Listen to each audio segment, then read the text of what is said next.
Les populations de Bel Air, quartier situé dans le premier arrondissement de Libreville, disent ne plus savoir à quel sens se vouer, du fait de nombreux problèmes auxquels elles sont confrontées.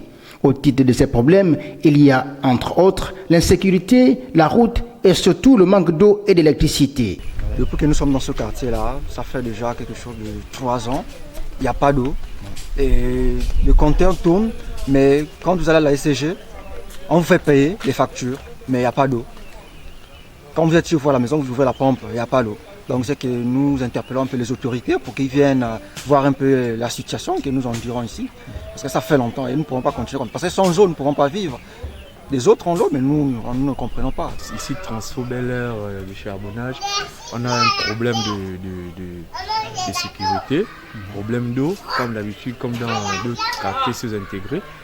Et on déplore aussi les routes. Comme vous constatez, les routes, depuis un certain moment, on n'a rien, quoi.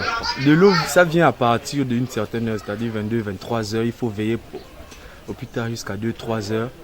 Mais toute la matinée, on peut faire 2-3 jours sans de l'eau. Surtout en saison de pluie. En saison de pluie, c'est pas facile.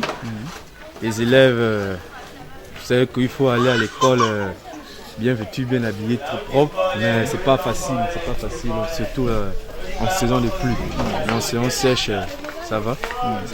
Une situation d'abandon qui n'est pas sans rappeler celle des autres quartiers de Libreville. Pourtant, Bel Air jouit d'une situation géographique enviable du fait de sa proximité avec la Sablière et surtout la commune d'Akanda où réside la quasi-totalité des barons du pays. Vivement que le cri de détresse et l'appel de ces populations désemparées soient entendus.